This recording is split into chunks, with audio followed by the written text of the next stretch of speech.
रात के 12:30 बज रहे थे। कोल्हापुर में धाराशिव जाने वाली सीनियर कॉलेज के छात्रों की बस जंगल के रास्ते से गुजर रही थी। ट्रिप खत्म करके वे वापस धाराशिव आ रहे थे। दिन भर मौज मस्ती करने की वजह से सभी छात्र थक कर सो गए थे। दरवाजे की सीट के पास विकास सर और सुशील सर खर्राटे ले रहे थे। बस ड्राइवर विजय मामा भी नींद में बस चला रहे थे। उनके बगल वाली सीट पर प्यून पांडू मामा बैठे हुए थे कि तभी बस के सामने जंगली सुअरों का झुंड आया। विजय मामा ने बस जंगल में रोक दी। कुछ देर में जब रास्ता खाली हुआ तो बस फिर से चलने लगी। कुछ देर में विकास सर के पीछे ही दूसरी सीट पर बैठा श्याम नींद से जाग गया। श्याम की उम्र 21 साल थी। पढ़ाई में बहुत तेज था, लेकिन हमेशा अकेला रहने वाला। ना किसी से बनती थी, ना ही उसका कोई दोस्त था।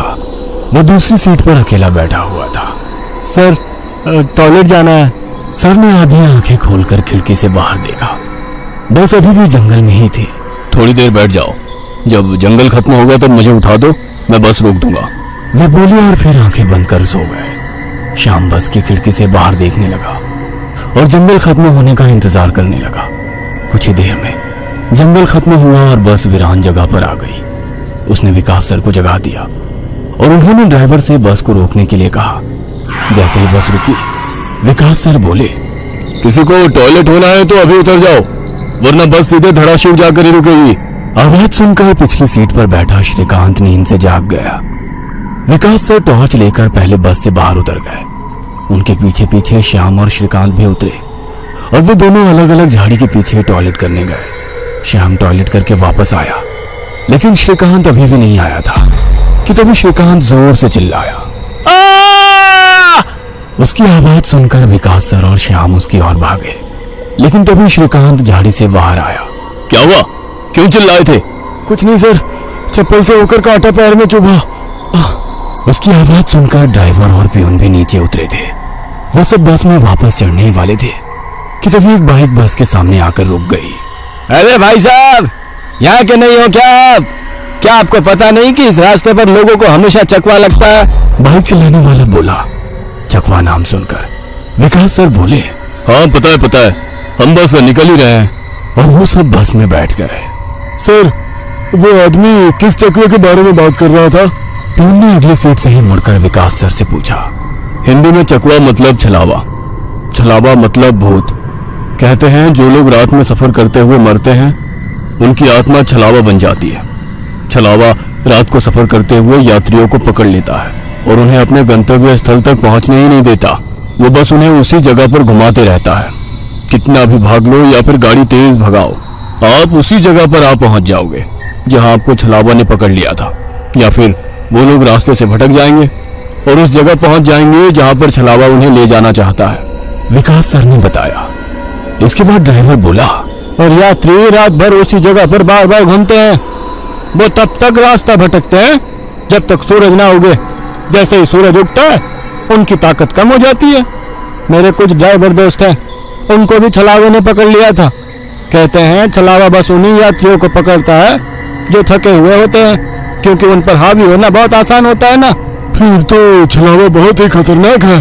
प्यून घबराते हुए बोला। अरे कुछ खतरनाक नहीं है, ये सब अंधविश्वास है। ड्राइवर जब थक जाता है तो रात में उसे रास्ता समझना मुश्किल हो जाता है, इसलिए उसे भ्रम हो जाते हैं और वो रास्ता भटकता है। इसे ही अनपढ़ लोगों ने भूत यानी चकवा या छलावा का नाम दिया है। विकास सर बोले। ये सभी बातें श्याम और श्रीकांत सुन रहे थे। नहीं सर, छलावे होते हैं और कुछ छलावे तो जानलेवा भी होते हैं। मेरे दादाजी को छलावे ने इतना परेशान किया था कि मरते मरते बचे थे। रात को जितने भी एक्सीडेंट होते हैं, उनमें से कुछ ना कुछ एक्सीडेंट छलावे के कारण ही होते हैं। वो रात के बेरहम शिकार होते हैं। यात्रियों की थकान और डर ही उनकी ताकत होती है। शिकारियों की तरह ही वे यात्रियों को डराते हैं, भगाते हैं और उनकी जान लेकर उनका शिकार करते हैं। हमें बस इतना पता चलता है कि कार एक्सीडेंट में उनकी मौत हो गई है, लेकिन मौत का कारण छलावा ही होता है सर। श्याम ने डरावनी आवाज में कहा। सर, इस का कुछ मत सुनो, इसकी बुआ राइटर है, उन्हीं से सुनी होंगी ये बातें। और राइटर लोगों का तो काम ही होता है बातें बनाना, उसी से तो उनका घर चलता है। पिछली सीट पर बैठे श्रीकांत ने कहा। श्रीकांत, चुप हो जाओ और सो जाओ, उन्होंने डांटते हुए कहा। और उसके बाद सभी लोगों ने आंखें बंद कर ली और सो गए। कुछ समय बीता। श्याम अभी भी जाग रहा था और खिड़की से बाहर देख रहा था। बस किसी जंगल के बीचों बीच से गुजर रही थी कि तभी उसने देखा कि रास्ते के किनारे एक बंद पड़ी चाय की टपरी है। लेकिन ये चाय की टपरी तो मैंने पीछे भी पहले वाले जंगल में देखी थी। वो मन ही मन बोला और खिड़की के बाहर देखने लगा। तब उसे पता चला कि वो तो वही जंगल है जो वीरान जगह से पहले आया था। वो भागते हुए ड्राइवर के पास गया। विजय मामा नींद में बस चला रहे थे, बीच बीच में आंखें झपका रहे थे। विजय मामा, बस कौन से जंगल में है? होगी किसी जंगल में। रास्ते में जंगल कम है क्या? नहीं मामा, हम वापस उसी जंगल में पहुंच गए हैं जहाँ पर बस के सामने जंगली सुअर आ गए थे। नहीं बेटा, तुम्हें कुछ तो गलतफहमी हो रही है। वो जंगल तो कब का पीछे छूट गया है ना। उनकी बहस सुनकर विकास सर नींद से जाग गए। क्या हुआ श्याम? सर, हमें छलावा लग चुका है। उसने हमें पकड़ लिया है क्योंकि बस वापस उसी जंगल में आई है जहाँ से पहले गुजरी थी। लेकिन विकास सर भी ड्राइवर की तरह उस पर विश्वास नहीं कर रहे थे। सर, अगर आपको मेरी बात पर यकीन नहीं हो रहा है तो बाहर देखो। अभी कुछ देर रास्ते के किनारे एक ट्रक दिखाई देगा जो एक्सीडेंट में पलटी हो चुका है। और कुछ ही देर में रास्ते के किनारे सभी को पलटी हुई ट्रक दिखाई दी। ये देखकर सभी हैरान हो गए थे। ड्राइवर ने भी मान लिया कि श्याम सच बोल रहा है कि तभी जंगल खत्म हो गया और बस वही सुनसान वीरान जगह पर पहुंच गई जहां पर वो कुछ देर पहले टॉयलेट करने के लिए रोक दी गई थी। ये देखकर सभी की आंखें फटी की फटी रह गई थी। विकास सर की तो बत्ती ही गोल हो गई थी। श्रीकांत पिछले सीट से आगे आ चुका था। सबके चेहरे का रंग उड़ गया था। बस अभी भी रास्ते पर चल रही थी कि तभी वो फिर से वापस वही जंगल में पहुंच गई। वो सभी जान गए कि उन्हें छलावा ने पकड़ लिया है। ड्राइवर कोई दूसरा रास्ता मिलता है या नहीं ये देख रहा था, लेकिन फिर भी बस वापस उसी जंगल में आ जाती थी। ऐसा लग रहा था कि मानो पूरी दुनिया में बस वही एक रास्ता है जो घूम फिर कर उसी जंगल में ले आता है। सर, अभी इस छलावे से कैसे निकले? मैंने सुना है कि छलावे से बाहर तभी निकल सकते हैं जब सुबह हो जाए। इसका मतलब हमें रात भर इसी सड़क से गुजरना होगा, जंगल से वीराने में और वीराने से जंगल में। क्यों ना हम सुबह होने का इंतजार करते हुए उसी वीरान जगह पर रुक जाए। ड्राइवर बस चलाते हुए बोला। लेकिन शायद मैंने सुना है कि छलावे में रुकना ठीक बात नहीं है। नहीं सर, मेरी बुआ ने बताया था कि अगर सेफ जगह मिल जाए तो रुकने में कोई परेशानी नहीं है। बस इतना ही पता है तुम्हें? और कोई तरीका नहीं है क्या? है, लेकिन वो अभी के लिए नहीं है। और वैसे भी अगर जिस छलावे ने हमें पकड़ा है, अगर वो कमजोर हुआ तो उसकी शक्तियां कुछ ही देर में कमजोर हो जाएंगी और हम छलावे से छूट जाएंगे। फिर वो छलावा हमें नहीं पकड़ सकता। इन सभी की बातें सुनकर सोए हुए सुशील सर जाग गए। अरे क्या हुआ? आ गया क्या मेरा बोरगांव? सुशील सर उबासी लेते हुए बोले। तभी सभी ने उन्हें घटी हुई घटना बता दी। यह सुनकर सुशील सर के तो मानो होश ही उड़ गए। लेकिन तभी ड्राइवर जोर से चिल्लाया, सर, आगे एक गांव आया है। यह सुनकर सभी लोग ड्राइवर की तरफ भागे। तब उन्हें रास्ते के किनारे एक बोर्ड दिखाई दिया जिस पर लिखा था, बोरगांव में आपका स्वागत है। यह देख सुशील सर जोर से चिल्लाए, ये तो मेरा गांव है, लेकिन हम यहाँ इतने जल्दी कैसे पहुंचे? हमें तो कोल्हापुर से निकले मुश्किल से 2 घंटे हो गए हैं और मेरा गांव कोल्हापुर से 6-7 घंटे की दूरी पर। ये आपका गांव नहीं है सर, छलावा है। आपके मुंह से बोरगांव का नाम सुनकर छलावा हमें बोरगांव दिखाकर गुमराह कर रहा है। लेकिन अच्छा हुआ बोरगांव आ गया। मुझे लगता है कि हमें यहाँ पर सुरक्षित जगह ढूंढकर छिप जाना चाहिए। और सुशील सर के घर से ज्यादा सुरक्षित किसका घर हो सकता है? लेकिन सर, छलावे में एक जगह पर रुकना खतरे से खाली नहीं है और छलावा खुद में ही खतरा है। वो खुद में सुरक्षित जगह कैसे रख सकता है? तुझे मेरे से ज्यादा पता है क्या? बचपन से मैं भूतों के बारे में सुनते और पढ़ते आया हूँ। तू तय रहा। विजय मामा, बस सुशील सर के घर की तरफ ले चलो। सुशील सर ने ड्राइवर को अपने घर का रास्ता दिखाया, लेकिन तभी उन्हें उनकी गली में लोगों की भीड़ दिखाई दी। बस आगे नहीं जा सकती थी, इसलिए उन्होंने बस दूर ही खड़ी कर दी। भीड़ में खड़े लोग जोर जोर से रो रहे थे और भीड़ का रुख सुशील सर के घर की तरफ ही था। भीड़ के रोने की आवाज सुनकर वे सभी लोग डर गए। सुशील सर बस से उतरे और भीड़ में घुस गए। उनके पीछे पीछे सभी भीड़ में घुस गए। वो सभी भीड़ को चीरते हुए सुशील सर के घर के सामने जा पहुंचे और आगे का नजारा देख उनकी रूह कांप उठी, क्योंकि जमीन पर खून से लथपथ 4 लाशें पड़ी हुई थी और वो लाशें थी सुशील सर के बीवी बच्चे की और उनके माता पिता की। उन सभी की किसी धारदार हथियार से गला काटकर हत्या कर दी गई थी। खुद के परिवार की लाशें देखकर सुशील सर का दिल सहम गया और वो रो पड़े। ये क्या हो गया? किसने मारा उन्हें? उन्होंने रोते हुए एक आंख वाले बूढ़े आदमी से पूछा। आज तुम्हारे बीवी ने चाकू से तुम्हारे बच्चे का और तुम्हारे माता पिता का गला चीर कर उन्हें मार डाला और फिर खुद का गला काट कर खुदकुशी कर ली। क्या? लेकिन क्यों? उसने ऐसा क्यों किया? अरे तुमने ही उसे ऐसा करने पर मजबूर किया होगा, वरना वो तो बहुत ही समझदार और नेक दिल इंसान थी। क्या शादी के इतने सालों बाद भी मैंने उसे कभी रुलाया नहीं है और आप मुझ पर इल्जाम लगा रहे हैं? तुमने ही उसे ऐसा करने पर मजबूर किया है। ये लो चाकू और अपनी जान देकर अपने गुनाह का प्रायश्चित कर लो। वैसे भी तुम अकेले इस दुनिया में जी कर क्या करोगे? खुद की जान दे दो, वरना उनकी आत्मा को कभी शांति नहीं मिलेगी। न जाने सुशील सर को क्या हुआ, वो उस आदमी की बातों में आ गए। ऐसा लग रहा था कि वो उसकी बातों से वश में आ गए थे। उन्होंने वो चाकू अपने हाथ में लिया और रोते हुए बोले, हाँ हाँ, मैं प्रायश्चित करूंगा, मैं अपनी जान दूंगा। वैसे पास खड़े ड्राइवर ने उन्हें रोका। अरे सर, ये आप क्या कर रहे हो? ये सब छलावा है, आपका परिवार नहीं है, आपका परिवार घर पर सुरक्षित है। तभी एक आंख वाला आदमी बोला, तूने अगर एक लफ्ज भी आगे कहा तो तुम्हें पकड़कर गांव के बीचों बीच सूली पे चढ़वा देंगे। यह सुनकर ड्राइवर डर गया और चुप बैठ गया। सुशील सर ने जमीन पर बैठकर चाकू की धार अपने गले पर रखी। सर, ऐसा मत करिए, ये सब कुछ छलावा है, इसके चंगुल में मत फंसिए सर। लेकिन फिर भी सर होश में नहीं आ रहे थे, इसलिए प्यून ने गुस्से में आकर उनको चांटा मारा। तब जाकर वो होश में आ गए और उन्होंने चाकू नीचे फेंक दिया। ये देख एक आंख वाला आदमी गुस्सा हो गया। भाइयों, इन लोगों को भीड़ से बाहर निकाल दो, इन्हें हम बाद में देखेंगे, पहले इस सुशील के बच्चे को पकड़ लो। ये सुनकर भीड़ में खड़े लोगों ने सभी को भीड़ से बाहर कर दिया। श्रीकांत, विकास सर, प्यून और ड्राइवर भीड़ के अंदर घुसने की कोशिश कर रहे थे, लेकिन अंदर घुस नहीं पा रहे थे। सुशील सर के हाथ पैर बांधकर उन्हें जमीन पर बिठाया गया। सुशील सर अपनी जान की भीख मांग रहे थे। मुझे कोई बचाओ, विकास सर, पांडु मामा, मुझे प्लीज बचाओ, मुझे बचाओ। वो चिल्ला रहे थे कि तभी एक आंख वाले आदमी ने चाकू से सुशील सर का गला काटा और उनका सर धड़ से अलग कर दिया। उसने उनका सर हाथ में पकड़ा और भीड़ के बाहर हवा में फेंक दिया। वो सीधे श्रीकांत और श्याम के सामने आ गिरा। वो दोनों चीखे। तब एक आंख वाला आदमी बोला, भाइयों, इन शहरी लोगों ने सुशील को बचाने की जरूरत की है, उन्हें भी पकड़कर उनका गला काट दो। वैसे भीड़ में खड़े लोग इन सब लोगों की तरफ मुड़े। वो गुस्से से उनकी तरफ देख रहे थे। तभी उन्हें बस के हॉर्न की आवाज आई। जल्दी से भागो, जल्दी करो। कुछ ही दूर बस में बैठे ड्राइवर मामा चिल्लाए। उनकी आवाज सुनते ही श्याम, श्रीकांत, विकास सर और प्यून बस की तरफ भागे। भीड़ उनका पीछा कर रही थी। ये सभी लोग जैसे तैसे बस में चढ़ गए। गांव वालों ने बस पर पथराव किया।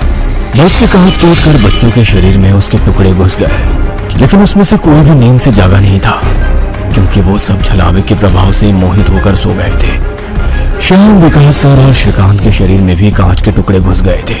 कुछ लोग बस के सामने खड़े होकर रोड से बस को तोड़ रहे थे कि तभी ड्राइवर ने उन पर बस चढ़ा दी और बस वहां से चल पड़ी। जैसे तैसे बस गांव से बाहर आ गई। हर कोई अपने शरीर से कांच के टुकड़े निकालने में लगा हुआ था। श्रीकांत अपने हाथ में घुसा कांच का टुकड़ा निकाल रहा था कि तभी प्यून वहां पर आया। भतीजे, रुक, मैं निकालता हूँ, वो बोला, क्योंकि श्रीकांत उनकी बहन का बेटा था। बस फिर से वापस जंगल में आ गई थी। न जाने कब वो छलावा उन्हें अपने गिरफ्त से छोड़ने वाला था। सुशील सर की अभी अभी मौत हो चुकी थी। हर कोई घबराया हुआ था। श्याम, अब बताओ हम क्या करें? अरे इसे क्या पूछना है, इसकी वजह से आज सुशील सर की जान चली गई है और हम सब मरते मरते बचे हैं। चुप हो जाओ। हमने उन्हें बचाने की कोशिश की, लेकिन वो खुद अपने भावना को रोक नहीं सके और इसीलिए मारे गए। इसमें मेरी कोई गलती नहीं है। श्याम सफाई देते हुए बोला, लेकिन अब हम क्या करें? हमें बस सुबह होने का इंतजार करना होगा और बिना कहीं रुके बस चलाते रहना होगा। अरे लेकिन बस में इतना डीजल भी नहीं है कि सुबह होने तक चले। अगर बस का डीजल सुबह से पहले खत्म हो गया तो हम इस छलावे का शिकार हो जाएंगे। ये भी है, ये छलावा तो मेरे सोच से ज्यादा ताकतवर निकला। आज अमावस्या है, शायद ये अमावस छलावा है। बुआ कहती थी कि छलावे के बहुत से प्रकार हैं, जिससे सबसे खतरनाक अमावस छलावा होता है। ये सिर्फ और सिर्फ अमावस की रात शिकार करने के लिए बाहर निकलता है।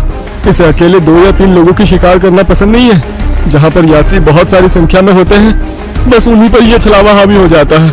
वो सबसे पहले सबसे ज्यादा कमजोर और सफर में थके हुए इंसान को ढूंढता है, उन्हें डर दिखाता है, और जब उसकी डर से मौत हो जाती है तो उसके शरीर पर कब्जा करता है और बाकी यात्रियों के बीच में रहकर उन्हें गुमराह करता है। उन्हीं छलावे में बस घूमता रहता है, और जब सभी यात्री थक जाते हैं तब तो उनका शिकार करता है। और मेरे हिसाब से हम जिस छलावे के चंगुल में फंसे हैं वो अमावस छलावा ही है, और वो भी हमारे बीच में ही है। श्याम डरावनी आवाज में बोला। यह सुनकर सभी के होश उड़ गए थे। वो सब तो ठीक है, लेकिन अब हम इस छलावे से बाहर कैसे निकले? ड्राइवर ने पूछा। इस पर श्याम ने कहा, अब केवल एक ही उपाय है, लेकिन इसमें खून बहने के चांसेस है। क्या है वो उपाय? छलावा अभी भी हमारे बीच किसी मृत शरीर पर कब्जा करके बैठा है। हमें उसे ढूंढना होगा और उसे मारना होगा, क्योंकि उसकी आत्मा मृत शरीर से ज्यादा मजबूती से चिपकी नहीं होती। जैसे ही हम उसको मारेंगे, उसकी आत्मा मृत शरीर छोड़ देगी और फिर वो किसी मृत शरीर में घुस नहीं सकेगी, क्योंकि एक अमावस छलावा एक रात सिर्फ एक ही मृत शरीर पर कब्जा कर सकता है। लेकिन हम में से ये छलावा है कौन? वो पीछे सोए हुए स्टूडेंट के शरीर में नहीं है, क्योंकि वो होश में नहीं है। वो हम 5 में से एक है। क्या? लेकिन हम सब तो जिंदा हैं। नहीं, हम में से एक पहले ही मर चुका है। उसे छलावे ने मार डाला है और उसके शरीर पर कब्जा कर लिया है। कब्जे के बाद मृत शरीर बिल्कुल एक जिंदा आदमी लगता है, क्योंकि छलावा अपनी ताकत से जिंदा इंसान की नकल करता है। लेकिन वो है कौन? वैसे श्याम गंभीर हो गया और उसने श्रीकांत की ओर देखा। बस अभी भी जंगल के रास्ते चल रही थी। ड्राइवर बस चलाते चलाते पीछे हो रही बातचीत सुन रहा था, क्योंकि उसे पता था कि अगर बस रुकी तो छलावा उसे निगल जाएगा। बस में सन्नाटा छाया हुआ था। हर कोई श्याम के मुंह से छलावे का नाम सुनना चाहता था कि तभी श्याम बोला, ये श्रीकांत ही छलावा है। ये क्या बकवास कर रहे हो तुम? होश में तो हो? माना कि तुम्हारी बुआ ने बहुत सारी भूतों की किताबें लिखी है, उसका मतलब ये तो नहीं कि तुम कुछ भी बोलोगे और हम सुनते रहेंगे। मेरा विश्वास करो सब, श्रीकांत ही छलावा है। जब ये वीरान जगह पर झाड़ी के पीछे गया था, तब मैंने इसे किसी साए की ओर घूरते हुए देखा था। जब मैं देखने के लिए आगे बढ़ा, तभी मेरी चप्पल में कांटा चुभने की वजह से मेरी चीख निकल गई और वो साया वहां से गायब हो गया। शायद तभी उसने श्रीकांत को पकड़ा होगा और उसके शरीर पर कब्जा किया होगा। जल्दी से इसे मार डालो, वरना ये भाग जाएगा। यह सुनकर सभी के होश उड़ गए, लेकिन उसकी बात में कुछ तो वजन था। ए श्याम, जुबान संभाल कर बात कर। भतीजा है ये मेरा, अगर इसको किसी ने हाथ भी लगाया तो मार डालूंगा। हाँ। प्यून गुस्से में बोला, सर जी, इस पांडु की मत सुनिए। मुझे भी लगता है कि यही छलावा है, क्योंकि हम सभी ने झाड़ी से आती श्याम की चीख सुनी थी। श्याम बिल्कुल सच कह रहा है। ड्राइवर बस चलाते हुए बोला, अरे शक की सुई तो इस श्याम पर भी है। यह भी तो झाड़ी के पीछे गया था और दिखाई नहीं दे रहा था। ऊपर से यह विकास हम दोनों की नजर से दूर था। शायद इसे ही छलावे ने बस के नीचे खींच लिया और वहीं मार डाला। तो ये दोनों क्यों नहीं हो सकते छलावा? प्यून ने कहा। अरे मैं जिंदा हूँ, मैं छलावा नहीं हो सकता। श्याम ने कहा, हाँ, और ये श्याम हमारी कब से मदद कर रहा है। ये छलावा होता तो हमारी मदद क्यों करता? अब बचे तुम तो ड्राइवर के बाजू में ही थे, इसलिए ये श्रीकांत ही छलावा है। विकास सर जोर से बोले, अरे सर, इस प्यून को छोड़ो। आप सीट के नीचे से रॉड निकालो और उस छलावे का सर फोड़कर मार डालो। ड्राइवर बस चलाते हुए बोला। यह सुनकर श्रीकांत डर के मारे प्यून के पीछे छिप गया। विकास सर ने सीट के नीचे से लोहे की रॉड निकाली। प्यून ने उन्हें रोकने की कोशिश की, लेकिन विकास सर ने उन्हें धक्का मारा और रॉड श्रीकांत के सर पर मारी। लेकिन श्रीकांत वहां से हट गया और नीचे गिर गया। वो रॉड से दूसरा हमला करते कि तभी प्यून ने पीछे से रॉड पकड़ी और विकास सर के हाथों से रॉड खींचकर उन्हें खिड़की पर धकेल दिया और उनके सामने रॉड दे मारा। विकास सर हाथों से सिर पकड़कर वहीं तड़पते रह गए। उनके सर से खून निकल रहा था और कुछ ही देर में उन्होंने अपना दम तोड़ दिया। यह देख श्याम चिल्लाया, विजय मामा, जल्दी से पीछे आइए, इन दोनों ने विकास सर को मार डाला। यह सुनकर ड्राइवर ने बस बीच जंगल में रोक दी और वो पीछे भागते हुए आया। उसने पियून के हाथों से रॉड छीना और उसे धक्का दे दिया। तुम नहीं सुनोगे, इसलिए पहले मुझे तुम्हें ही मारना होगा। ड्राइवर गुस्से में पियून से बोला और वो पियून के सर पर रॉड से हमला करता कि इससे पहले ही पियून ने कांच का नुकीला टुकड़ा तोड़कर ड्राइवर के पेट में घोंप दिया। ड्राइवर जोर से चिल्लाया और नीचे गिर गया कि तभी बस के बाहर से भीड़ की आवाज सुनाई देने लगी। रास्ते के बीचों बीच बस लगाई है इन्होंने। कोई तेजी से चलती गाड़ी इस बस से टकराई तो क्या होगा? बाहर निकालो इन लोगों को और सजा दो इन्हें, सजा दो। बस के बाहर से आवाज आई और बस पे पथराव होने लगा। पियून आगे की तरफ भागते हुए गया तो देखा कि 5-6 लोग बस पर पथराव कर रहे हैं। लोग गुस्से से चिल्लाने लगे, बाहर निकलो, अंदर क्यों छुप कर बैठे हो? अरे क्या हुआ भाइयों, आप ऐसा क्यों कह रहे हो? पियून चीख कर उनसे पूछ रहा था, लेकिन कोई भी उसकी तरफ ध्यान नहीं दे रहा था। तभी श्याम श्रीकांत से बोला, ये लोग सिर्फ छलावा है। हम जंगल में रुके हुए हैं, इसलिए हम मुसीबत में पड़ चुके हैं। विकास सर और ड्राइवर दोनों मर चुके हैं, फिर भी हम छलावे से बाहर नहीं निकले। इसका मतलब छलावा अभी भी हमारे बीच में है और वो छलावा तुम्हारा मामा है। ये सुनकर श्रीकांत की आंखें फटी की फटी रह गई। नहीं, ऐसा नहीं हो सकता। अरे ऐसा ही है श्रीकांत, तुमने देखा कि किस तरह से तुम्हारे मामा ने विकास सर और ड्राइवर की जान ली। वो उन्हें सिर्फ घायल भी तो कर सकता था, लेकिन नहीं, उसने उनकी जान ली। अब तो अपने मामा प्रेम से बाहर आओ श्रीकांत और देखो उस आदमी को, वो तुम्हारा मामा नहीं छलावा है। ये सुनकर श्रीकांत सोच में पड़ गया। श्रीकांत, लोग अभी बस के कांच तोड़कर अंदर आ जाएंगे और हमारी जान ले लेंगे। इससे पहले हमें यहाँ से निकलना होगा। मैं बस को यहाँ से निकालता हूँ और तुम इस छलावे को पीछे बुलाकर इस कांच के टुकड़े से घोंप दो। छलावा मर जाएगा और हमारी जान बच जाएगी। श्याम बोला और ड्राइविंग सीट की तरफ निकल पड़ा। लेकिन तुम्हें ड्राइविंग आती है क्या? अरे मेरे मामा की ट्रैवल एजेंसी है, इसलिए मैं बस पहले ही चलाना जानता हूँ, उसने कहा और ड्राइविंग सीट पर जा बैठा। उसने बस चालू की और बस चलाने लगा। पियून पीछे श्रीकांत के पास जा पहुंचा। श्याम बहुत ही मन लगाकर बस की भगा रहा था कि तभी उसे पियून की चीख सुनाई दी। उसने मिरर में देखा तो पियून गले में हाथ लगा के नीचे गिर गया। श्रीकांत के हाथ में खून से सना कांच का टुकड़ा था। उसने अपने ही मामा को गला काट कर मार डाला था। श्रीकांत श्याम के पास आया। श्याम ने बस रोक दी। मैंने छलावे को मार डाला। ये सुनकर श्याम जोर जोर से हंसने लगा और उसकी आंखें लाल हो गई और वो डरावनी आवाज में बोला, लेकिन छलावा तो मैं हूँ। यह सुनकर श्रीकांत के तो होश उड़ गए। अरे चौंक क्यों रहे हो?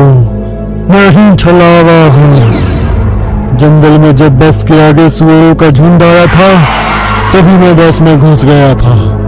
मैंने बस में सबसे कमजोर और थका हुआ यात्री चुना। ये श्याम थकान के कारण गहरी नींद में सो गया था। मैंने इसे जगाया और मेरा असली रूप दिखाया। मेरा डरावना रूप देखकर ये उसी वक्त सीने पर हाथ लगाते हुए मर गया। मैंने तुरंत इसके शरीर पर कब्जा कर लिया। तभी मैंने जाना कि पिछली सीट पर बैठा एक लड़का, मतलब कि तू, आधी नींद में था और टॉयलेट जाने के विचार में था, और मैंने अपना खेल शुरू कर दिया। मैंने बस में बैठे सभी को छलावे की कहानी सुनाकर डरा दिया, क्योंकि डर ही मेरा सबसे बड़ा हथियार है। मैंने जानबूझकर तुम सबको गुमराह किया और सुशील सर के गांव ले गया और तुम्हें छलावे में रुकने के लिए मजबूर किया और सुशील सर की जान ली। मैंने ही विकास सर, तेरा मामा और ड्राइवर को एक दूसरे से लड़ाया ताकि वो आपस में लड़ कर मर सके, और आखिर मैंने तुम्हारे हाथों से ही तुम्हारे मामा का खून करवाया। ऐसा कहकर वो हंसने लगा। यही मेरा खेल, यानी कि शिकार थी। तूने अपने ही मामा की जान ली, उस मामा की जिसने तुम्हें बचाने के लिए अपनी जान पर खेलकर 2 आदमियों की जान ली। अब तुम्हारा जी कर क्या फायदा? यह सुनकर श्रीकांत की आंखों में आंसू आ गए। उसे अपनी गलती का एहसास हो गया। श्रीकांत, आओ बैठ जाओ इस ड्राइविंग सीट पे और ठोक दो इसे किसी पेड़ पे। ले लो खुद की और इन सभी यात्रियों की जान। छलावा श्रीकांत की आंखों में देखकर बोला। शायद उन लाल आंखों का जादू श्रीकांत पे हो रहा था। वह छलावे की बातों में आ गया था, जैसे सुशील सर आ गए थे और खुद की जान लेने के लिए तैयार हो गए थे। शायद श्रीकांत को अपने किए का पछतावा हो रहा था और वो छलावे की बात मानने वाला था कि तभी श्रीकांत ने अपने आंसू पोंछे और वो जोर से चिल्लाया, मामा! छलावे को पीछे पैरों की आहट सुनाई दी और उसने मुड़कर देखा कि तभी प्यून ने लोहे का रॉड छलावे के सर पे दे मारा और उसके सर पर 4-5 बार हमला कर उसका सर कुचल दिया। तुम्हें क्या लगा खेल केवल तुम ही खेल सकते हो? अरे मैंने तो तुम्हें तभी पकड़ लिया था जब तुम विकास सर और ड्राइवर की मौत देखकर मुस्कुरा रहे थे। तुम अपनी खुशी छुपा नहीं पाए। तब मेरे दिमाग में तुम्हारी बातें आई। जानबूझकर तुमने हमें गुमराह करके छलावे में रोका और तुम्हारी वजह से सुशील सर की जान गई। तुमने मुझ पर ही छलावा होने का इल्जाम लगाया, हाँ? और मेरे मामा विकास सर और ड्राइवर के बीच आग लगा दी। पर बाद में तुमने मुझे ही मेरे मामा को मारने के लिए कहा। और हद तो तब हो गई जब तुमने कहा कि तुम्हारे मामा की ट्रैवल एजेंसी है, जबकि श्याम का मामा तो हमारे कॉलेज के बाहर गोलगप्पे का ठेला लगाता है। श्रीकांत ने अपने मामा के हाथों से लोहे की रॉड ली और छलावे से बोला, अब तुम चैन से शिकार करने के लिए अगले अमावस की रात का इंतजार करो, क्योंकि आज तुम खुद शिकार हो गए हो। और ऐसा कहकर उसने एक रॉड का वार उसके कुचले सर पे कर दिया और उसके शरीर से छलावा काले धुएं के रूप में बाहर निकला और बस के बाहर निकल गया। और जैसे ही छलावा बस से बाहर निकल गया, सभी स्टूडेंट्स नींद से बाहर आ गए। आज पहली बार कोई अमावस छलावा किसी यात्री से हारा हुआ था। बस के ऊपर हवा में उड़ता हुआ छलावा दर्द से तड़पने लगा और चिल्लाते हुए हवा में बिखर गया। उस छलावे को अपनी योनि से मुक्ति मिल गई, क्योंकि ये सृष्टि का नियम है कि जब भी कोई छलावा इंसान से हारता है उसका अंत हो जाता है और उसे मुक्ति मिल जाती है। आधी रात का समय था। एक गाड़ी हवा से बातें करती लोनावला की घुमावदार सड़कों पर दौड़ी चली जा रही थी। गाड़ी के अंदर तेज म्यूजिक चल रहा था और अंदर बैठे चारों नौजवानों अक्षय, रवि, आयशा और आदि ने अपने हाथ में एक एक कोल्ड ड्रिंक की बोतल पकड़ी हुई थी, जिसमें उन्होंने शराब मिला रखी थी। शराब के नशे में झूमते हुए अचानक ही अक्षय ने गाड़ी में ब्रेक लगाया। अचानक ब्रेक लगने के कारण चारों को एक जोरदार झटका लगा और जैसे शराब का नशा एक झटके में चूर हो गया। घबराते हुए रवि, आदि और आयशा गाड़ी से बाहर निकल आए। क्या हुआ अक्षय, इतनी जोर से ब्रेक क्यों लगा दिया? सब ठीक तो है ना? लगता है डिक्की खुली रह गई है। जा दी, तू चेक कर गया। कुछ नहीं हुआ बे, बस वैसे ही मजे ले रहा था। इसका बर्थडे है, इसे परेशान करना तो बनता है ना। तुम्हें अगर ज्यादा मस्ती सूझ रही है तो हटो, मैं ड्राइव करती हूँ। गाइस, मुझे लगता है अक्षय पीकर आउट हो चुका है। ए आयशा, चुप करके बैठना पीछे। बोला ना तुझे मजाक कर रहा था। आदि आ जाना यार, कुछ नहीं है डिक्की में, बैठ जल्दी। आयशा के बुलाने पर आदि भी आकर अपनी सीट पर बैठ जाता है और अक्षय वापस से गाड़ी स्टार्ट कर देता है। यार 100 की स्पीड में भागती गाड़ी में तूने ब्रेक लगा दिया। अगर गाड़ी पहाड़ से नीचे गिर जाती तो अभी इन वादियों में भूत बनकर घूमते अपन लोग हैं। यार प्लीज ऐसा करो, किसी लॉज पर गाड़ी रोक दो, हम लोग सुबह निकलेंगे। अब तेरी क्या प्रॉब्लम है? तुम लोग समझ नहीं रहे हो यार, तुम सबको चढ़ गई है, अपने होश में नहीं हो तुम लोग। इस तरह लॉन्ग ड्राइव पर जाना सही नहीं है और तुम लोग अभी इस हाईवे के बारे में ज्यादा कुछ जानते भी नहीं हो। यार तेरा ही बर्थडे मनाने जा रहे हैं, तू सारा मजा मत खराब कर। अच्छा बता, क्या प्रॉब्लम है इस हाईवे में? यार मैंने बोला ना, ये रास्ता सही नहीं है। यहाँ के लोकल्स का कहना है कि आगे पहाड़ी पर अक्सर रात में एक्सीडेंट होते हैं। क्या बकवास है ये, एक्सीडेंट किस रोड पर नहीं होते? हाँ, इसमें क्या नई बात है? होते हैं, सब जगह होते हैं, लेकिन यहाँ पर वजह कुछ और होती है। बस तू यू टर्न लो और पीछे चलो। अब तो तूने चैलेंज कर दिया भाई को, अब गाड़ी नहीं रुकने वाली। आदि के लाख रिक्वेस्ट करने पर भी अक्षय ने फिर से गाड़ी का गियर बढ़ाया और एक बार फिर से उनकी गाड़ी हवा से बातें करने लगी। आदि की बातें भूलकर बाकी के दोस्त भी अंग्रेजी गाने की धुन पर आंख बंद करके थिरक रहे थे, लेकिन आदि अभी भी अक्षय के साथ आगे की सीट पर थोड़ा सिकुड़ा सहमा सा बैठा हुआ था। रात का सन्नाटा हर गुजरते पल के साथ गहराता जा रहा था। रात के तकरीबन 2 बज गए थे। पीछे की सीट पर बैठे बैठे रवि अब झपकियां लेने लगा था। तभी एक बार फिर से अक्षय ने जोरदार ब्रेक लगा दिया तो गाड़ी जाकर सड़क किनारे लगे पेड़ से जा टकराई। अक्षय, तुम्हारा दिमाग खराब हो गया क्या? ये क्या मजाक लगा रखा है बार बार। अब तुम चुपचाप ड्राइविंग सीट से उतरो, नहीं तो अच्छा नहीं होगा।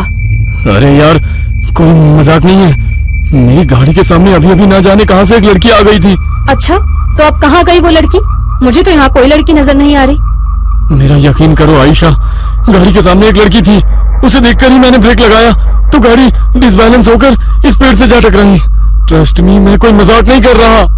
रात के 2 बज रहे हैं। इतनी रात को इस सुनसान सड़क पर कोई लड़की क्यों घूमेगी? और अगर तुम्हारी बात मान भी ले कि यहाँ कोई लड़की थी, तो अब वो लड़की कहाँ है? आदि, तुम तो अक्षय के साथ ही बैठे थे ना, तुम्हें कोई लड़की दिखाई दी? मुझे तो कोई लड़की दिखाई नहीं दी। पता नहीं अक्षय क्या कह रहा है। मुझे कुछ समझ में नहीं आ रहा है यार। लड़की अचानक कहाँ गायब हो गई? समझ लो हमारा एक्सीडेंट होते होते बचा है अभी।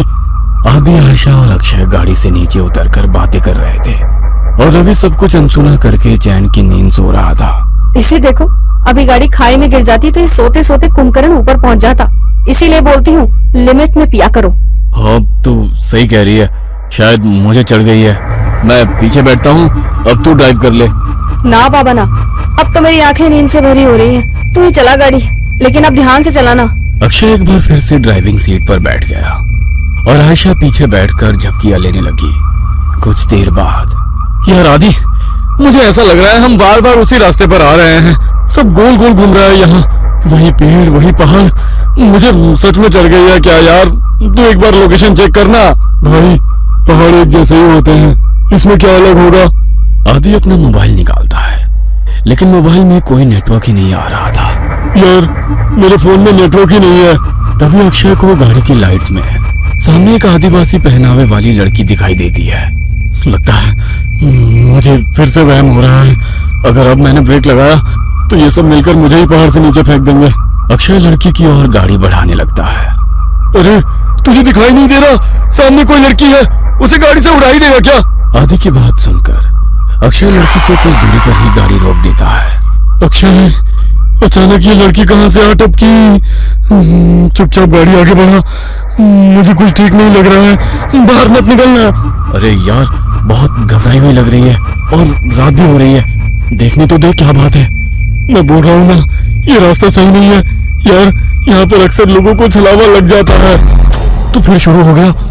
तभी वो लड़की दौड़ते हुए उनकी गाड़ी के पास आ जाती है। मुझे भूलनपुर तक छोड़ दो साहब, आपकी बड़ी मेहरबानी होगी। क्या बात है, डरी हुई क्यों लग रही हो? साहब, वो लोग मेरे पीछे लगे हैं, आप बस जल्दी से यहाँ से चलो, नहीं तो कुछ भी हो सकता है। लड़की की बात सुनकर अक्षय गाड़ी का दरवाजा खोल देता है और लड़की आकर आयशा के बगल में बैठ जाती है। आपका बहुत बहुत शुक्रिया साहब, आज तो मैं बाल बाल बची हूँ। आपको पता नहीं है साहब, इतनी रात गए इधर निकलना सही नहीं है। यहाँ रात गए अपने शिकार की तलाश में छलावा घूमता है। कहते हैं जिसके ऊपर छलावा की नजर पड़ जाए, फिर वो नजर बांध देता है। उसके बाद आप वही देखोगे जो वो आपको दिखाएगा। लेकिन तुम भाग क्यों रही थी? कौन था तुम्हारे पीछे? साहब, मैं छलावा के पकड़ में आ गई थी, बड़ी मुश्किल से अपनी जान बचाकर भागी हूँ। लड़की अभी अपनी कहानी सुना ही रही थी कि सामने से कुछ लोग मशाल लेकर सड़क के बीचों बीच खड़े हो जाते हैं। अरे, ये लोग ऐसे सड़क घेर कर क्यों खड़े हो गए हैं? कौन है ये लोग? ओह शिट, हॉर्न बजा जल्दी। इन लोगों पर हॉर्न का कोई असर नहीं पड़ रहा यार। एक तो घुरे जा रहे हैं और अपनी जगह से टस से मस तक नहीं हो रहे हैं। मुझे तो बहुत गुस्से में लग रहे हैं। क्या करूं? पतली सी सड़क है, अगर ये सामने से नहीं हटे तो गाड़ी रोकनी पड़ेगी। गाड़ी रोकते ही कहीं इन्होंने हम पर हमला कर दिया तो? साहब, ये आदमी नहीं है, आप बस गाड़ी मत रोकना। अगर इन्होंने हमें पकड़ लिया तो अच्छा नहीं होगा, हम में से कोई नहीं बचेगा। क्या मतलब है तुम्हारा? मैं उन पर गाड़ी चढ़ा दूं? नहीं, ये मुझसे नहीं हो पाएगा। अक्षय की गाड़ी धीरे धीरे उस भीड़ के नजदीक पहुंच रही थी। भीड़ में खड़े लोगों के हाथों में जलती हुई मशाल और लाठी डंडे दिखाई पड़ रहे थे। इसके साथ ही उनके चेहरे पर गुस्सा भी साफ साफ देखा जा सकता था। जैसे ही गाड़ी उस भीड़ के नजदीक पहुंचने को हुई, अचानक ही अक्षय को दाईं ओर एक मोड़ दिखाई दिया और उसने गाड़ी उधर ही घुमा दी। अब गाड़ी उस सुनसान रास्ते पर दौड़ती चली जा रही थी। अचानक ही आयशा की नींद टूट जाती है। अरे यार, ये लड़की कौन है और ये कहाँ आ गए हम लोग? यार आयशा, हम अपनी आंखों से छलावा देखकर आ रहे हैं। बस लास्ट मोमेंट पर अक्षय ने इस रोड पर गाड़ी घुमा ली, नहीं तो पता नहीं आज क्या होता। मुझे तो अभी तक सोच सोच कर ही घबराहट हो रही है। ये सब हमारे साथ क्या हो रहा है? मुझे कुछ समझ नहीं आ रहा। हम लोग अभी एग्जैक्टली है कहाँ, कुछ पता है? आशा के इतना कहते ही अक्षय को सड़क पर एक बोर्ड दिखाई देता है। ये देख, सामने बोर्ड पर लिखा है लोनावला 60 किलोमीटर। लो, हम तो बस 1 घंटे में लोनावला पहुंचने वाले हैं। लेकिन लोनावला पहुंचने में तो 8 घंटे लगते हैं ना। इतनी जल्दी हम लोग लोनावला कैसे पहुंच सकते हैं? आखिर ये कौन सा रोड है जो इतनी जल्दी वहाँ पहुंचा रहा है? वेट वेट वेट, मुझे ऐसा क्यों लग रहा है कि हमारी ये ट्रिप कुछ अनयूजुअल सी हो गई है। रवि सोए ही जा रहा है, इतना कुछ हो गया लेकिन इसकी नींद ही नहीं खुल रही है। आधी रात को तुम्हें ये लड़की मिल जाती है, फिर ये पता नहीं कौन सा नया रास्ता मिल जाता है, और अब तुम कह रहे हो लोनावला बस 60 किलोमीटर बचा है। आई कांट बिलीव इट, कुछ तो गड़बड़ हो रही है हमारे साथ। क्या यार आयशा, तू तो मजे से नींद में झपकियां ले रही थी ना। अगर तूने वो मशाल और हथियार वाले लोग देखे होते तो तुझे भी यकीन हो जाता अक्षय ने जो उस मोमेंट पर किया वो सही किया, कुछ अनयूजुअल नहीं है। मैं अक्षय को गलत नहीं बता रही हूँ, लेकिन मुझे यकीन नहीं है कि ये रास्ता सही है। आयशा, आदि और अक्षय के बीच बहस चल रही थी कि उन्हें सड़क के किनारे एक ढाबा दिखाई देता है। चलो इस ढाबे पर उतरकर पता करते हैं कि ये रास्ता कहाँ जाता है। नहीं नहीं साहब, मैं गाड़ी से नीचे नहीं उतरूंगी, आप लोग जाइए, मैं यहीं ठीक हूँ। मुझे बहुत डर लग रहा है। मुझे भी लगता है कि हमें यहाँ पर नहीं उतरना चाहिए। जहाँ तक मुझे पता है इस पहाड़ी रास्ते पर कोई ढाबा नहीं है, फिर ये ढाबा अचानक कहाँ से आ गया? अरे यार चलो ना, तुम लोग हर काम बिगाड़ते क्यों रहते हो? कुछ खाने को मिल जाए तो ले लेंगे, फ्रेश भी हो लेंगे। ये रवि तो उठ ही नहीं रहा है, इसके लिए भी कुछ पैक करा लेंगे। आदि और अक्षय के कई बार समझाने पर भी आयशा और वो लड़की गाड़ी से उतरने के लिए तैयार नहीं हुई, इसलिए वो दोनों ही ढाबे के अंदर पहुंच जाते हैं। वहां पहुंचकर अक्षय सिगरेट सुलगा लेता है। आदि, सिगरेट पिएगा? दूर रख इसे, पहले ही शराब पी रखी है, ऊपर से ये सिगरेट। पागल मत बन अक्षय, तुझे गाड़ी भी चलानी है। अरे वो तो कब की उतर गई भाई।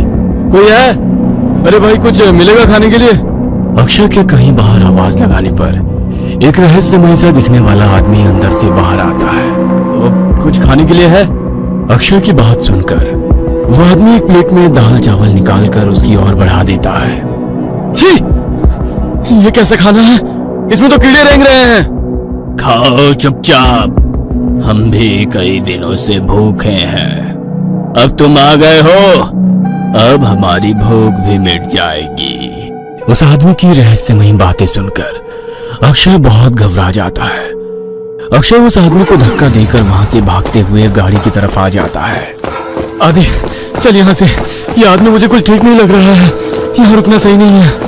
कहाँ तक भागोगे? वो तुम तक पहुंच चुका है, छल चुका है तुम्हें। अब तुम में से कोई नहीं बचेगा। इतना कहकर वो आदमी वहां से गायब हो जाता है। अक्षय और आदि हाँफते हुए वापस गाड़ी में आकर बैठ जाते हैं। गाड़ी में बैठ आदि, हम अभी भी छलाऊ में हैं और उस आदमी ने अभी अभी हमसे कहा कि वो हम तक पहुंचकर हमें छल चुका है।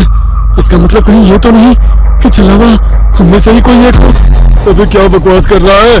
क्या नई कहानियां बना रहा है अब तू? अरे तू तो पूरे रास्ते सो रहा था ना, तुझे नहीं पता हमारे साथ क्या क्या हुआ है। तू चुप रह, ये ढाबा भी एक छलावा ही था। कुछ समझ नहीं आ रहा है क्या सच है क्या भ्रम।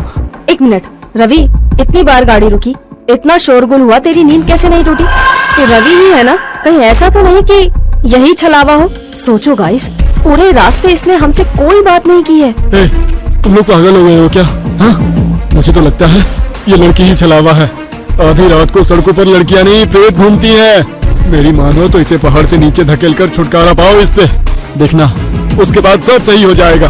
पागल मत बनो, मैं एक इनोसेंट लड़की को ऐसे कुछ भी करने नहीं दूंगा। मुझे तो लगता है साहब ये आदि सर ही छलावा है। यही हमें ढाबे में ले जाने के लिए पीछे पड़े थे। ये सब इनकी ही चाल है। अरे बस करो तुम सबके सब, ये क्या तमाशा शुरू कर दिया? तुम चुप करो अब, मैं अभी मरना नहीं चाहती। सबसे पहले तो मैं इस लड़की का काम तमाम करूंगी। मुझे भी लगता है कि ये लड़की ही गड़बड़ है। आशा अपने बगल में बैठी उस आदिवासी लड़की का गला दबाने लगती है। आशा को उस लड़की का गला दबाते देखकर अक्षय गाड़ी रोक देता है और उसे बचाने की कोशिश करने लगता है। इस लड़की के लिए मैं अपने दोस्तों की जान खतरे में नहीं पड़ने दूंगा। तभी रवि गाड़ी में रखी लोहे की रॉड उठाकर उस लड़की के सर पर देह मारता है।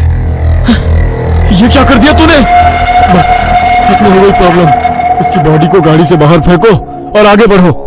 लड़की को मारने के बाद वे लोग उसकी बॉडी को गाड़ी से नीचे उतार रहे होते हैं कि तभी दूसरी ओर से कुछ गांव वाले मशाल लेकर उनकी ओर दौड़ते आते दिखाई पड़ते। ये तो वही लोग हैं ना जिसे ये लड़की छलावा बोल रही थी। इसका मतलब छलावा अभी भी हमारे आसपास ही है। जल्दी चलो यहाँ से। वे चारों घबरा कर फिर से गाड़ी में बैठ जाते हैं। देखो, सुबह होने में बस 1 ही घंटा बाकी है। हमारे बीच जो भी छलावा है वो अगले 1 घंटे में हम सबको अपने साथ ले जाएगा। हमें उसके बारे में पता लगाकर उसे खत्म करना होगा, नहीं तो हम में से कोई नहीं बचेगा। Calm down. ये जो कुछ भी है इसने हमारी सोचने की शक्ति को खत्म कर दी है। हम लोग एक भ्रम में हैं। क्या सच है क्या झूठ कुछ भी समझ नहीं आ रहा है। वो हमें इमोशनली ब्रेक कर रहा है ताकि हम पर काबू कर सके। तू अपना प्रवचन अपने पास रख, मैं तुम तीनों को ही खत्म कर दूंगा। तो छलावा के बचने का कोई चांस भी नहीं रहेगा। तू मुझे भी मार देगा रवि? तू तो मुझसे प्यार करता था ना। Shut up! मुझे यहाँ से जिंदा अपने घर जाना है बस। इससे पहले कि रवि आयशा को मारता, आयशा अपने गले में पहने हुए स्कार्फ से रवि का गला घोटने लगती है। तू ही है वो राक्षस, तुझे ही खत्म कर देती हूँ, सारी प्रॉब्लम खत्म हो जाएगी। आयशा और रवि के बीच होती हाथापाई को देखकर अक्षय अचानक से अपनी सीट के पास रखी बियर की बोतल को आदि के सर पर दे मारता है। उस फूटी हुई बोतल से ही अक्षय आदि के ऊपर एक के बाद एक कई सारे वार कर देता है। अक्षय के आदि पर हमला कर देने से अचानक ही आदि का चेहरा बदलने लगता है और वो खौफनाक चेहरे वाले प्रेत में बदल जाता है। आदि का चेहरा बिल्कुल काला हो गया था और उसके बदन पर कपड़े भी पुराने और फटे दिखाई दे रहे थे। हैरानी से अक्षय की ओर घूरते हुए वो जोर से चिल्लाया, नहीं, ये नहीं हो सकता। आज तक मेरे भ्रम जाल से निकलकर कोई बाहर नहीं आ पाया है। तुझे कैसे पता चला कि मैं ही छलावा हूँ?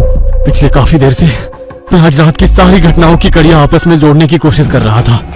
तुझे पहले ही पता था कि हम तेरा बर्थडे मनाने लोनावला जा रहे हैं। घर से तो तू खुशी खुशी हमारे साथ आ गया था, लेकिन जैसे ही ये पहाड़ी हाईवे स्टार्ट हुआ तो कुछ अजीब सा व्यवहार करने लगा। पहले तूने कई बार मुझे यू टर्न लेने को कहा, जबकि तू जानता था उस रोड पर आगे 10 किलोमीटर तक कोई यू टर्न नहीं है। उसके बाद उस लड़की को लिफ्ट देने से मना करना, अचानक से छलावे की कहानी सुनाने लगना, जबकि तू तो इन बातों को कभी मानता ही नहीं है। तो गांव की लड़की ठीक कह रही थी, तू ही मुझे जानबूझकर उस ढाबे में ले गया था, लेकिन मैं वहां से बचकर किसी तरह निकल आया। मेरे सिगरेट के लिए पूछने पर तूने मेरा हाथ जब झटका वो मुझे बहुत अजीब लगा था। और सबसे जरूरी बात, रवि तो पूरे रास्ते गाड़ी से उतरा ही नहीं था। इसीलिए जब आयशा रवि को मारने लगी तो मैंने तेरी तरफ नजर घुमाकर देखा। तू अपनी सीट पर बैठा बड़े आराम से मुस्कुरा रहा था। कोई दोस्त अपने दोस्त को ऐसी हालत में देखकर हंस नहीं सकता। मैं समझ गया कि छलावा तू ही है और कोई नहीं। मूर्ख हो तुम सब। मैंने तुम्हें समझने के लिए कितने मौके दिए, लेकिन तुम मूर्ख क्यों मूर्ख ही रहे। मैंने तुम्हें बताया था, छलावा जो चाहेगा तुम बस वही देखोगे। मैंने तुम लोगों की नजर और दिमाग को बांध रखा था। गांव के लोग उस लड़की को नहीं, मुझे पकड़ने के लिए तुम्हारा पीछा कर रहे थे। इसलिए मैंने तुमसे कहा कि गाड़ी मत रोकना। मैंने ही तुम्हें वो ढाबा दिखाया ताकि तुम सब वहां नीचे उतर जाओ और मैं अपना शिकार कर लूं। लेकिन ये आयशा बहुत चालाक है। इसने गाड़ी से उतरने से मना कर दिया था, इसलिए मैं वहां शिकार करने से चूक गया। बस कुछ देर की बात और थी, इस रवि के मरते ही तुम दोनों एक दूसरे की जान के दुश्मन बन जाते और एक दूसरे को मार डालते और मेरी जीत हो जाती। अगर ये आदि नहीं है तो हमारा आदि कहाँ है? तुम्हारा आदि तो उसी जगह मेरा शिकार बन गया था, जब पहली बार तुम सब गाड़ी से उतरकर इस अक्षय से झगड़ा कर रहे थे और वो गाड़ी की डिक्की चेक कर रहा था। अक्षय, मार इसको, छोड़ना मत। उसने हमारे आदि को मार डाला, मैं इसे नहीं छोड़ूंगी। सुबह के 4 बज चुके हैं, अब तुम लोग मेरा कुछ नहीं बिगाड़ सकते।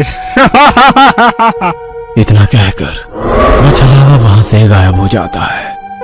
जन्मदिन के दिन ही अपने दोस्त को खोने के गम ने उन सबको तोड़ कर रख दिया था। उस रात छलावे से उनकी जान तो बच गई थी, लेकिन अपने दोस्त को खोने का गम जीवन भर उनके सीने पर बोझ बनकर उन्हें सालता रहा।